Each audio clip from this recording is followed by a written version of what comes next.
The Depths is one of Albion Online's most unusual dungeons, with multiple collapsing levels, souls, buffs, PvP, and loot rules you won't find anywhere else in the game.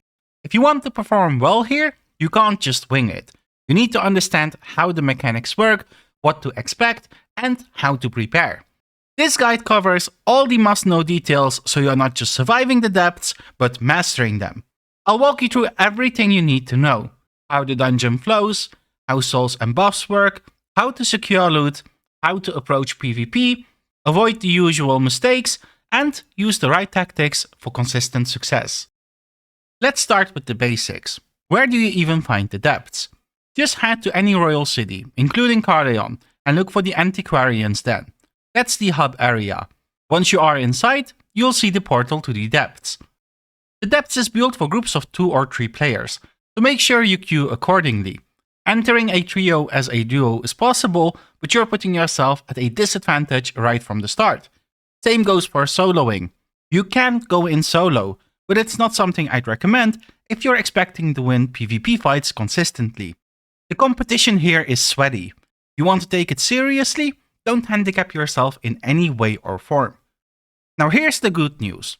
You don't lose your gear when you die in the depths. It uses the orange zone rule set, which means if you die, you only drop what's in your inventory. Your equipped gear stays with you. So rule number 1, enter with an empty inventory. Don't bring extras and don't bring loot. Just your equipped loadout and that's it. You also can't change your gear once you're inside of the depths, as your gear gets locked the moment you step inside. Technically, you can swap consumables, so food and potions, but it's not worth the risk versus the reward of it.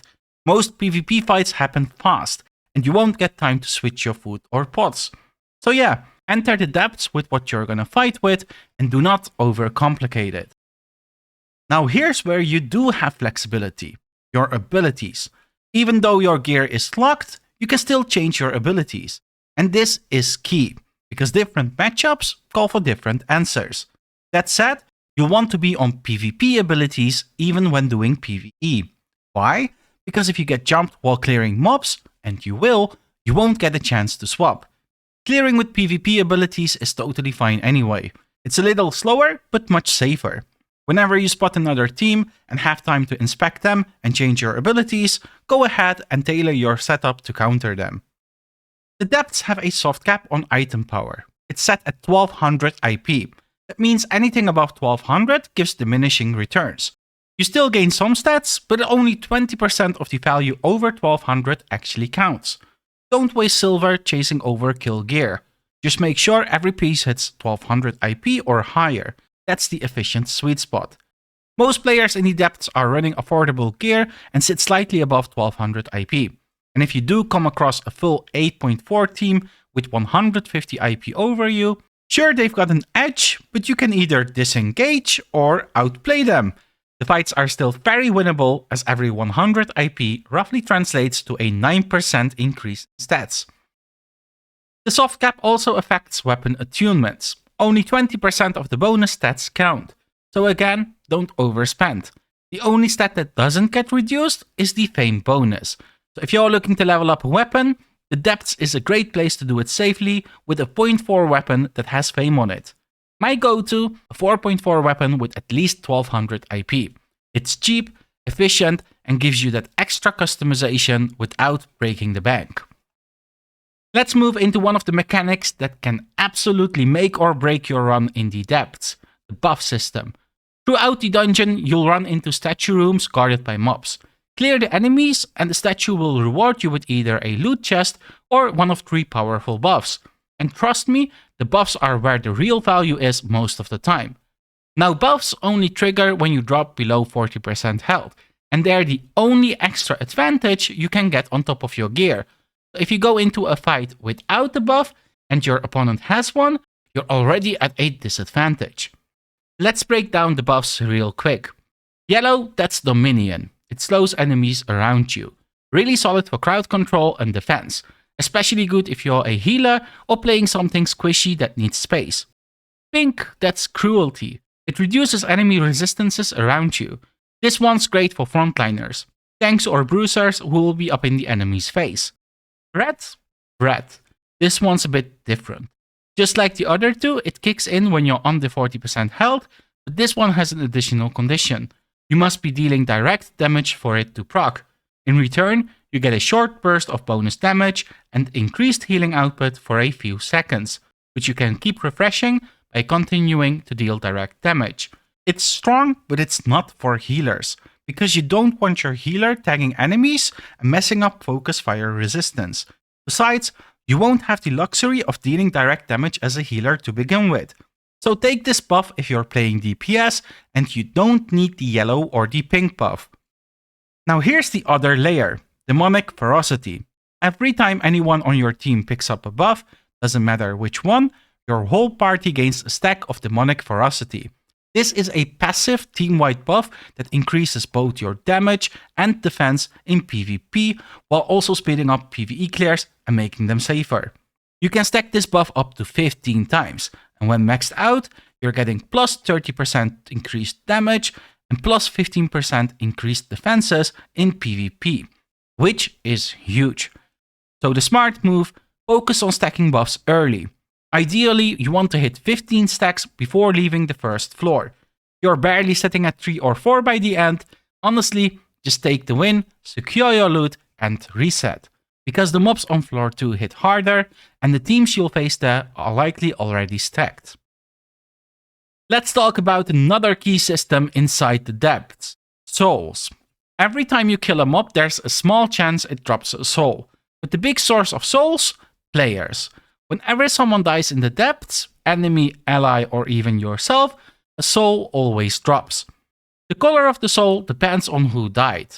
Enemy players drop red souls, allies drop blue souls, and mobs always drop white souls.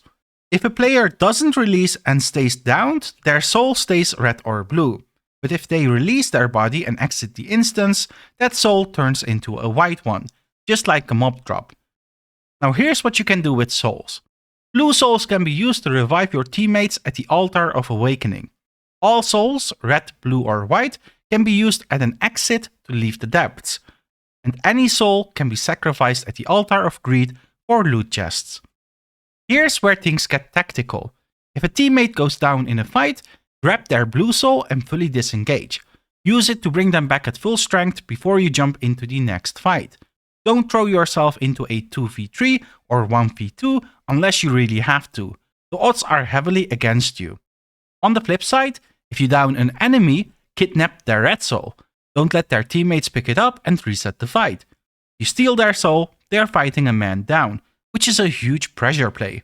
And if they haven't released yet, go straight to the Altar of Greed and sacrifice them for loot. That's how you remove players from the dungeon entirely and weaken your competition. Always do it when you have the chance. So now that you've got a good grasp of how buffs and souls work, let's zoom out and talk about how the dungeon actually progresses.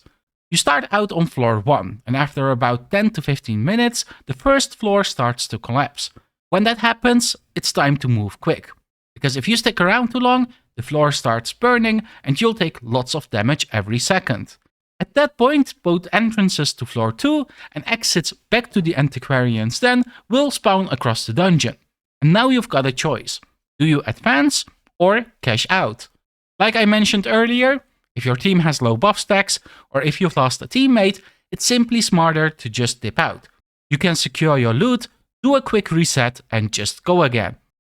Floor 2 works the same way as floor 1, but with stronger mobs. They're tier 7 instead of tier 6. But then you get to floor 3, and this is where things get wild. First off, mobs are tier 8 now, the highest tier you'll face inside of the depths. Few minutes in, a massive chest spawns on the 3rd floor, but to open it, you'll need to collect 5 keys scattered randomly around the map. These keys are contested. If you want big loot, you are going to have to fight for it. Once the chest is opened, a portal appears next to it, and that's your only guaranteed way out of the 3rd floor. Why? Because when the 3rd floor collapses, there are no exits to the Antiquarian's Den. Your only ways out are to either use a soul at an exit, just like the other 2 floors, or take the portal after opening the big chest. That makes floor 3 way riskier than the first 2, and trust me, teams down here are stacked, sweaty, and ready. The rewards are better, yeah, but the pressure also way higher. So consider beforehand. Is floor 3 worth the risk for you and your team? Or are you better off taking your profit and going out while you still can at an earlier stage?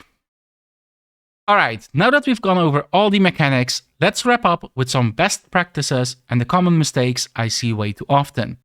Some of these I've already mentioned, which just goes to show how important they really are. First off, the depths give a ton of loot if you're doing even halfway decent, so bring a mount that can carry weight. Something like a boar is perfect. It's cheap and has great carry capacity.